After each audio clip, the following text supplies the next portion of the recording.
नागपुर हिंसा को लेकर बढ़ते तनाव के बीच महाराष्ट्र के मुख्यमंत्री देवेंद्र फडणवीस ने लोगों के गुस्से का कारण छावा फिल्म को बताया। उन्होंने लोगों से शांति बनाए रखने की अपील की। उन्होंने कहा कि छावा फिल्म ने औरंगजेब के खिलाफ लोगों के गुस्से को भड़का दिया है, लेकिन फिर भी सभी को महाराष्ट्र में शांति बनाए रखनी चाहिए, कानून और व्यवस्था बनाए रखनी चाहिए। अगर कोई दंगा करता है तो हम जाति या धर्म की परवाह किए बगैर कार्रवाई करेंगे। सीएम देवेंद्र फडणवीस ने नागपुर हिंसा पर विधानसभा में अपनी बात रखते हुए कहा कि नागपुर की हिंसा एक सोची समझी साजिश लग रही है। उन्होंने साफ किया है कि किसी को भी कानून हाथ में लेने की इजाजत नहीं है। फडणवीस ने यह भी कहा कि पुलिस पर हमला करने वालों के खिलाफ सख्त कार्रवाई की जाएगी। मुख्यमंत्री ने आगे कहा कि कुछ खास घरों और दुकानों को ही निशाना बनाया गया है। फडणवीस ने उन बातों का भी जिक्र किया जिससे साफ है कि नागपुर हिंसा एक साजिश थी। देवेंद्र फडणवीस ने कहा कि विश्व हिंदू परिषद और बजरंग दल ने जो विरोध प्रदर्शन किया, उसे लेकर जानबूझकर कुछ लोगों ने अफवाहें फैलाई कि धार्मिक चीजें जलाई गई हैं, इसीलिए एक सोची समझी साजिश लगती है।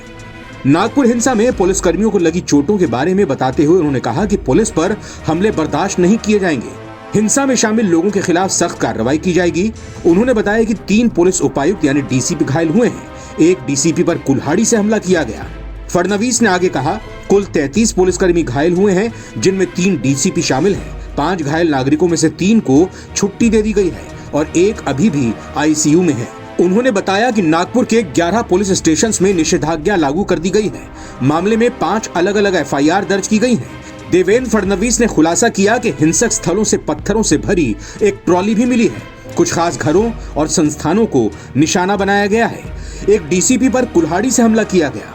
हम निश्चित रूप से कार्रवाई करेंगे और जिन्होंने कानून और व्यवस्था को अपने हाथों में लिया है, उन्हें बख्शा नहीं जाएगा। पुलिस पर हमला बर्दाश्त नहीं होगा।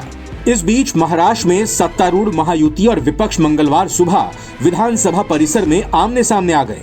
दोनों पक्षों के विधायकों को एक दूसरे के खिलाफ नारे लगाते हुए देखा गया। शिवसेना नेताओं ने औरंगजेब के मकबरे को हटाने की मांग करते हुए विरोध प्रदर्शन किया। वहीं विपक्ष ने दंगों के लिए सरकार को जिम्मेदार बताया। विपक्ष का कहना था कि महायुति सरकार के कुछ मंत्रियों के बयानों के कारण महाराष्ट्र में स्थिति बिगड़ रही है। हालांकि सत्तारूढ़ गठबंधन के विधायकों ने कुछ लोगों पर मुगल सम्राट औरंगजेब का महिमा मंडन करने का आरोप लगाया। नवभारत टाइम्स की रिपोर्ट।